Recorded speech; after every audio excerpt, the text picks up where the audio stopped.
गरीबी और अमीरी से नहीं होता है। जो विद्यार्थी अच्छी बुद्धि के होते हैं, देखिए, वो पढ़ लिख करके महान हो जाते हैं।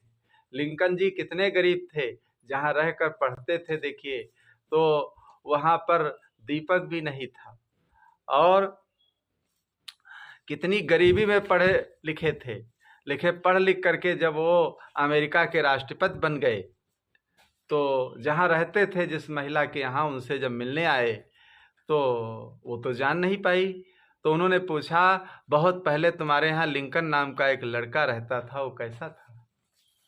तो वो माता जी कहने लगी, अरे वो तो बहुत बनहूस था, न हंसना न बोलना, न हंसी न मजाक करना, जब देखो तब अपनी आंखों को किताबों में गड़ोए रहता था। इतनी पढ़ाई कि रात दिन वो पढ़ाई लिखाई ही करता था। हमारी समझ से अच्छा नहीं था वो। तो लिंकन जी कहने लगे, अगर इतनी मेहनत न करता, इतना परिश्रम न करता, तो देखिए अमेरिका का राष्ट्रपति बन करके तुमको मिलने कैसे आता? तो कांपने लगी, थर थर थर थर, अरे हमारे यहाँ क्या अमेरिका के राष्ट्रपति आ गए हैं क्या? तुरंत गलीचा लीचा बिछाया, सम्मान किया, मिठाई आई, सेवा सम्मान किया। तो देखिए पढ़ाई लिखाई का ये मतलब होता है। तो ऐसे ही हमारे देश में भारतीय परंपरा में जितने महापुरुष हुए हैं, सभी के जीवन से, इसीलिए सबकी जीवनियाँ पढ़ना चाहिए। जितने वैज्ञानिक हुए हैं, जितने संत हुए हैं, जितने देखे विचारक हुए हैं, उनकी जीवनियों से पता चलता है कैसे वो महान हुए, कैसा उन्होंने कार्य किया। अब ईश्वर चंद्र विद्यासागर जो थे, देखे कितना साधारण जीवन जीते थे, कितना ज्ञान उनके अंदर था। जहाँ वो रहते थे झोपड़ी में, बहुत लोग उनके दर्शनार्थ के लिए आते जाते रहते थे। अब एक दिन अपने फुलवारी में देखे खुरपी लेकर वो निराई कर रहे थे, एक व्यक्ति मिलने के लिए आ गया। तो देखे गेट के पास फुलवारी थी, और उन्हीं से जब मिला, पूछने लगा, यहाँ कोई ईश्वर चंद्र विद्यासागर रहते हैं? बहुत डांट करके कहा। तो वो समझ गए, कहीं हाँ रहते हैं, आगे जाओ। तो ऐसा इशारा कर दिया। जब अंदर गए, जहाँ रहते थे, सब जगह घूमा, पूछने लगे कि भाई हम दर्शन करने आए हैं। वो जानते थे कहीं बहुत बड़ी गद्दी होगी, व्यास गद्दी, जैसे राजा महाराजा बैठते हैं, उस गद्दी पर बैठे होंगे वो। अरे महात्मा लोग देखिए प्राचीन काल में कैसे साधना करते थे, कैसे साधना, कुस्की चटाई बिछा करके साधारण जीवन जीते थे, साधारण खान पान, हवाओं में, वृक्षों के नीचे प्राकृतिक जीवन जीते थे। और महाराज श्री राम जब सेवरी के यहाँ गए, तो देखिए कुस्की चटाई को सेवरी ने बिछा दिया, कुस्की चटाई बिछा दिया, और मीठे मीठे जंगलों में जो बेर थे वही ला करके दिया। कोई ये नहीं कि खस्ता समोसा दिया है, जो मैदा की बनी चीज़ें दिया, कि आजकल मैदा की बनी चीज़ें देखे होटलों के लोग खा खा करके अपने जीवन को बिगाड़ लेते हैं। यही डबल रिफाइन तेल, मैदा की बनी चीज़ें जबान के स्वाद में खा खा करके देखिए जिंदगी को बिगाड़ लेते हैं।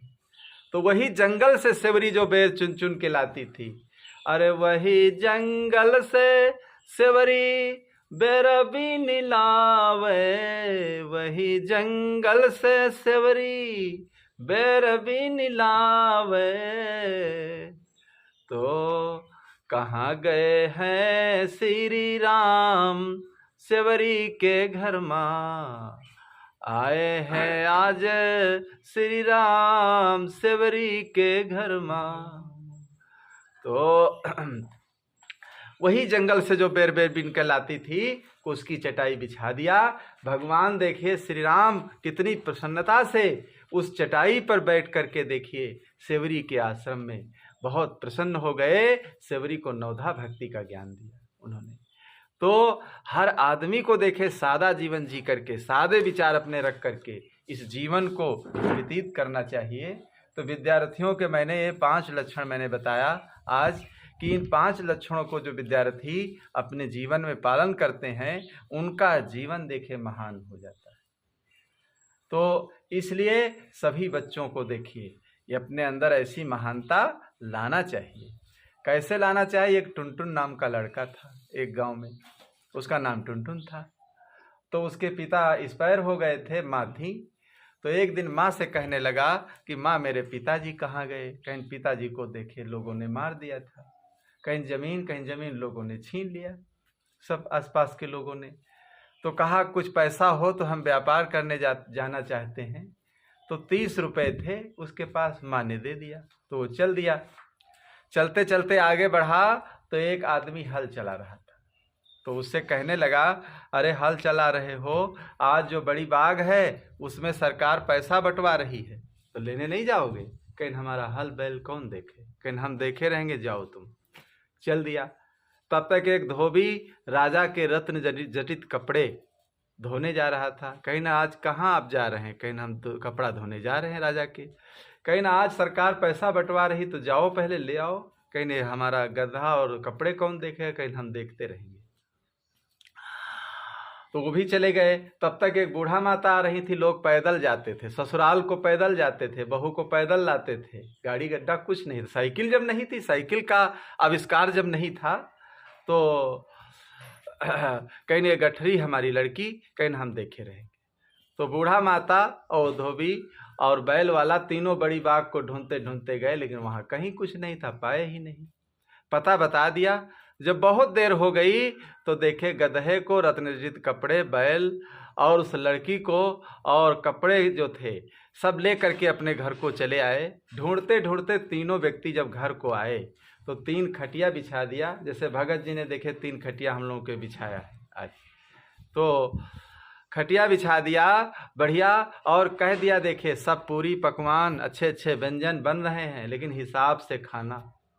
इतना जो मत खाना, अगर लैट्रीन हो गई किसी के तो सामान भी जब्त होगी और मारे भी जाओगे सवेरे। तो अब बढ़िया बढ़िया हलवा पूरी 56 प्रकार का व्यंजन बनवाया, और थोड़ी सरसों की पेराई से जो खरी निकलती है उस खरी को भिगो दिया था पानी में। जब तीनों रात में सो गए तो थोड़ी थोड़ी वही खरी चारपाई पर डाल दिया। तो धोबी जब रात में करवट लेने लगा तो चप चप लगा उसके। तो उसने सोचा, अरे बड़ा बड़े बड़े थे, हमने खा लिया, लगता रात में जान नहीं पाए, लैट्रीन हो गई। तो बेचारा मारे डर के अपने गधे और कपड़े को छोड़कर भाग गया, कहे जान बचा करके। बूढ़ा माता ने जब करवट लिया तो उनको भी ऐसा, अरे तो लैट्रीन है, अब क्या होगा सवेरे। तो उन्होंने कहा, अरे लड़की गठरी को जाने दो, वो भी भाग गई। किसान ने जब करवट लिया तो उसकी भी यही स्थिति थी। तो कहा ये तो लैट्रीन है, वो भी बैल को छोड़ करके चला गया। अब देखिए बैल भी हो गए, और सामान ढोने के लिए गधा भी हो गया, रोटी बनाने वाली एक घर में लड़की भी आ गई, और सारी व्यवस्था हो गई। सब कुछ छीनना भी नहीं पड़ा, युक्ति से सब कुछ हो गया। अब जमीन कैसे आए? तो अपनी जमीन जहाँ थी उसी में गड्ढा खोद करके अपनी माँ को नीचे बैठा दिया, ऊपर से पाट दिया, एक छेद रख दिया। जब फैसला रखा गया कि भाई इसका फैसला हो जाए कि धरती किसकी है, कहीं हम फैसला तभी मानेंगे धरती फैसला करेगी कि हम किसकी हैं। तो माँ को बता दिया था, जब हम बोलें धरती माँ किसकी तो बता देना टुनटुन की। तो जो जिन्होंने छीन लिया था जमीन, वो लोग कहने लगे धरती माँ किसकी, धरती से आवाज़ ही नहीं आई। जब टुनटुन बोले धरती माँ किसकी, तो कहें टुनटुन की, टुनटुन की, टुनटुन की। फैसला हो गया, जमीन भी मिल गई। देखे सब कुछ बना लिया अपनी बुद्धि से।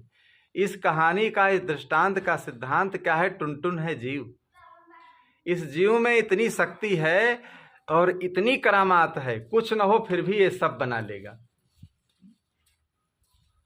सब भी ये बना लेगा। इसीलिए सदगुरु विशाल साहब ने कहा है, जहाँ देखे सब कुछ करे, देखो देखनहार, अनुभव स्वयं प्रत्यक्ष है और जीव शक्ति अपार। जीव में शक्ति अपार होती है। इसलिए अब हनुमान चालीसा में भी लिख दिया है कि आपन तेज संहारो आपे, तीनों लोग हाँकते कांपे, भूत पिचास निकट नहीं आवे, और महावीर जब नाम सुनावे। तो देखिए, जब तुम्हारे अंदर तेज अपना संभाल लोगे तो भूत प्रेत कुछ भी निकट तुम्हारे नहीं आएंगे, और जीवन तुम्हारा बढ़िया बुलंद हो जाएगा। तो इसलिए जितने हमारे भारतीय परंपरा में सारे सिस्टम में बनाए गए हैं, सब में रहस्य छिपा है। पेड़ों से, पौधों में, पीपल के वृक्ष में। देखिए, पीपल के वृक्ष को पूजनीय इसलिए बनाया गया कि भाई इसके बारे में भी समझ लो सही रूप से कि ये पूजनीय क्यों है। तो ऐसे ही सत्संग करके हर चीज़ को जानना चाहिए, समझना चाहिए, और तभी हमारे जीवन का कल्याण होगा। बोलो सद्गुरुदेव की जय।